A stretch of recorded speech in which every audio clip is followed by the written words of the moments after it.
ini tadi sebelum jeda ada plus minus ya.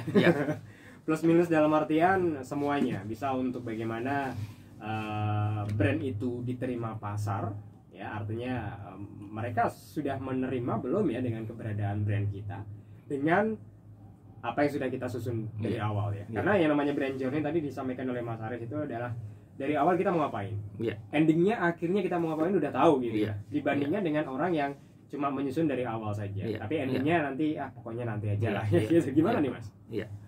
Jadi gini, teman-teman, terkait dengan plus minus ketika kita membangun sebuah brand gitu ya. Jadi gini, sisi positifnya tentu banyak sekali gitu ya. Sisi positifnya lebih banyak. Salah satunya adalah kita sudah tahu proses perjalanannya gitu. Kita paham betul bagaimana kita membangun sebuah brand. Kita sudah paham bagaimana brand kita biar dikenal oleh konsumen kita, pelanggan kita, kayak gitu. Nah, minusnya adalah membangun brand itu tidak bisa secara instan. Ini yang perlu disadari oleh teman-teman, gitu ya. Biasanya kan pengennya kan semuanya gerusa-gerusu nih, terlalu pengen cepet nih, keburu-buru. Nah, membangun brand ini tidak bisa secara instan. Nah, ini minusnya itu kita harus punya nafas panjang, kita harus setia dari proses yang sudah kita lakukan. Kita tidak punya cara tercepat atau shortcut untuk membangun sebuah brand gitu kan. Mungkin di dunia yang lain ada ya bagaimana sellingnya, marketing dan sebagainya, tapi kalau branding tidak ada cara selain kita setia dan ikuti proses itu, karena tidak ada cara-cara cepat untuk membangun sebuah brand, butuh proses. Nah, ini yang harus disadari teman-teman. Ngomongin soal proses ini ya, ada Mas Lukman sore ini pengen tanya nih, apa yang akan terjadi ketika kita tidak menikmati perjalanan brand kita sendiri? Berat nih pertanyaannya ya. Apa yang akan terjadi ketika kita tidak menikmati perjalanan brand kita sendiri? Nah, kan ada dua pertanyaan nih. Pertanyaannya adalah kenapa Mas Lukman membangun brand itu di awal? Apakah karena terpaksa? Atau karena bujukan? Atau pengen karena apa aja, gitu kan? Ini kan permasalahan pertama yang harus dijawab dulu. Kalau kita membangun brand ini ada sesuatu, ada alasan yang besar di balik membangun brand. Contoh, kita ingin mengentaskan kemiskinan, kita ingin membantu kaum difabel dan sebagainya. Tentu kita akan menikmati proses itu. Yang kedua adalah kenapa kita tidak menikmati proses membangun brand itu. Tadi kan alasan dibalik membangun brand di awal. Yang kedua, karena apa?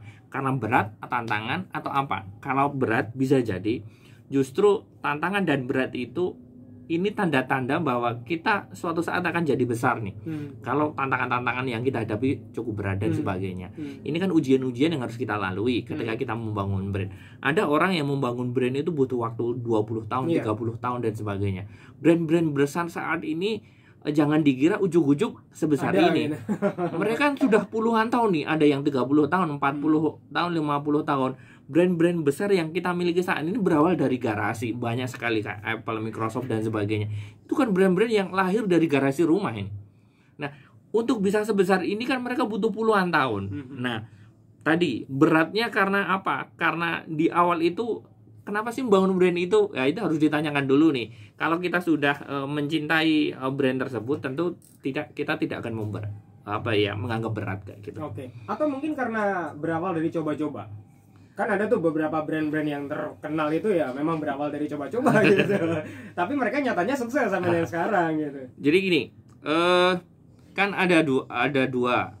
Brand itu lahir karena ketidaksengajaan. Ada brand yang itu disiapkan dengan matang. Serius banget. Semua masing-masing punya kelebihan dan kekurangan masing-masing. Ada contoh-contoh bagaimana brand itu disiapkan dengan baik dan berhasil juga banyak.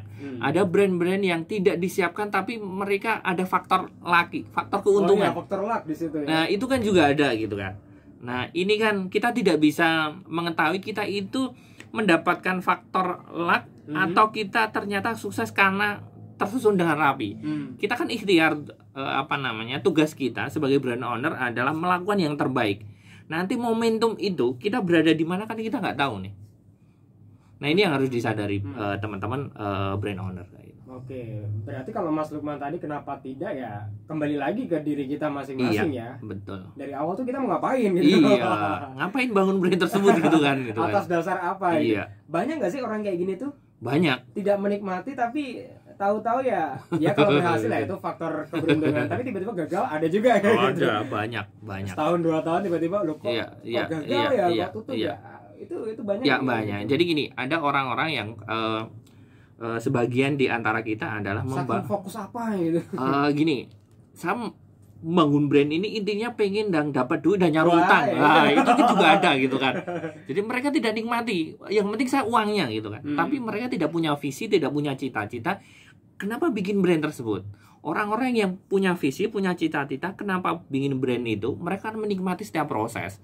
Mereka akan merasakan bagaimana mereka melahirkan brand tersebut, bagaimana membesarkan brand tersebut. Karena dia punya visi, karena dia punya cita-cita. Jadi gini, kan ada orang yang tipenya yang penting saya dapat duit, ada tipe yang mereka punya visi dan ingin mewujudkan visi tersebut, meskipun harus berdarah-darah di awal gitu kan. Tapi mereka melakukan itu gitu kan. Nah ini kan ya kita tidak bisa paksakan ya, masing-masing kan punya jalannya masing-masing. Brand itu lahir karena tidak sengaja, ada brand karena sengaja, ada brand karena kecelakaan juga ada. Masing-masing itu kan. Iya, kembali lagi ya itu tadi ya. Iya. Konsepnya dari awal seperti apa. Iya. Kalau memang kita sudah menikmati perjalanan itu. Iya. Entah itu 10 tahun, 20 tahun. Iya. Kita tadi disampaikan berdarah-darah, benar-benar jatuh bangun, dirasakan kayak gitu. Pasti asik ya. Iya. Jadi bisa jadi cerita gitu ya. Iya. Artinya ujuk-ujuk ini brand ini ada, tiba-tiba ada enggak seperti itu. Iya. Tapi bisa nggak sih ketika brand ini sudah artinya sesuai dengan harapan kita ya, 10 tahun, 20 tahun, bahkan puluhan tahun, bahkan sudah generasi kesekian gitu. Bisa nggak untuk mengukur begitu, ini nanti kalau sudah mentok mau ngapain gitu?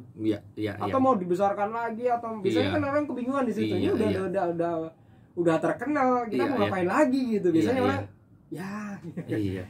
Yang paling susah adalah bukan membuat besar, bagaimana mempertahankan kebesaran tersebut itu. Jangan-jangan kita terlena. Banyak sekali, bukan banyak sekali, ada brand-brand besar yang mereka jatuh. Iya. Udah terkenal ya ini ya. Yang jamu terakhir apa? Jamu. Oh iya. Itu kan brand besar tuh. Udah lama banget itu ya. Itu lama besar jatuh di tengah jalan. Itu padahal umurnya panjang itu. Padahal itu perusahaan jamu besar itu. Orang kenal semuanya. Teh, teman-teman tahu? Teh yang mereka bukan terpaksa ya. Mereka harus menjual kepemilikan brandnya. Kan brand itu kan bisa dijual. Jadi bisnis boleh hancur, bisnis boleh bangkrut, tapi brand itu akan ada selamanya. Kan itu semacam. Jadi gini, kalau kita punya brand, ternyata berkembang besar nih. Brand itu bisa kita jual, tapi bisnisnya kita masih punya tetap. Contoh teh tersebut yang tadi saya bicarakan tadi, brand itu sudah dibeli oleh perusahaan multinasional dengan nama yang sama. Dengan nama sama. Tapi dia tidak diproduksi di tempat teh yang asalnya. Iya. Ini terjadi. Nah, ini yang harus menjadi perhatian kita ketika kita membangun sebuah brand. Oke, mungkin dari segi bisnis banyak yang kayak gitu ya, dengan brand yang sama tapi beda kepemilikan dan sebagainya. Tapi itu dari segi bisnis ya, karena bisnis is bisnis begitu. Bagus nggak sih? Atau memang harus ya dari awal saya gitu. Jadi gini, ini terkait dengan tipe juga ya. Jadi kita itu mau model bisnis yang bagaimana, membesarkan brand kemudian akan kita miliki, atau kita membesarkan brand kita jual. Kan ada sekarang gini, di era sekarang itu ada orang yang bisnisnya itu membeli brand-brand yang ada. Itu juga ada. Franchise lah. Iya. Bukan franchise kan masih kepemilikan yang sama, tapi betul-betul dibeli nih brandnya. Jadi ada beberapa perusahaan punya 3 brand cukup kuat, besar semuanya, tapi mereka butuh dana dalam rangka untuk mengembangkan 2 brand yang dia miliki. Punya 3, tapi dia ingin merelakan 1 dalam rangka membesarkan yang 2 ini. Mereka butuh berapa miliar atau berapa triliun, maka yang 1 dijual dalam rangka membesarkan yang 2 ini. Ini juga pilihan. Di luar sana juga ada sekarang bisnis-bisnis yang mereka bisnisnya membeli brand gitu kan. Nah, ini yang harus ini. Jadi memang konsepnya brand journey ini banyak banget ya. Iya, betul. Kita mau kemana? Kita berada di mana begitu. Iya, ini betul. Berarti kita sendiri yang tahu. Iya. ketika nantinya kita menikmati prosesnya begitu ya. Iya. Nah, kemudian kita tahu lah. Iya. Tadi kita singgung plus minusnya tahu begitu. Kemudian mempertahankannya. Iya. Pasti akan tahu juga nih bagaimana Iya. mempertahankannya Iya. begitu. Tapi tantangan yang terberat di brand journey ini apa sih sebenarnya? Yang kadang tanpa disadari gitu. Ya. Jadi gini, yang terberat adalah kita tidak sadar kita saat ini berada di mana. Yes. Yang pertama, yang kedua kita kita tidak punya tolak ukur yang jelas terhadap brand kita. Kita tidak punya data yang jelas. Ini yang jadi tantangan kayak gitu. Selama ini kan gini, teman-teman yang bermain atau yang punya brand itu mereka tidak melakukan riset di awal. Ini yang menjadi menjadi masalah buat teman-teman. Jadi contoh saat ini sebenarnya kebutuhan masyarakat apa gitu kan. Nah, kalau kita punya data ini memudahkan kita untuk melahirkan atau memunculkan brand. Oke. Jadi bisa dimulai dari sekarang ya. Iya, betul. Ketika kita punya brand, tadi kalau Mas Lukman mengatakan bagaimana tidak menikmati prosesnya. Iya. Karena dari awalnya saja ya, dari awalnya. Berangkat dari awal itu harus dipertanyakan dulu nih. Kita mau ngapain ini? Iya. Oke, Mas Aris, terima kasih waktunya untuk sore ini ya. Singkat banget kita hari ini, tapi nggak apa-apa, oke. Minggu depan kita akan ngobrol dengan teman-teman berbeda, Mas ya. Minggu depan kira-kira ada gambaran apa gitu? Nanti kita siapkan temanya. Jangan kita bocorkan hari ini gitu kan. Lanjutin tentang brand ini. Iya, Jadi betul. ada terus katanya dengan brand. Untuk minggu depan dari jam 3 sampai jam 4 sore. Thank you Mas Aris ya. Oke, sampai ketemu minggu depan. Oke, selamat sore. Ini tadi pendengar.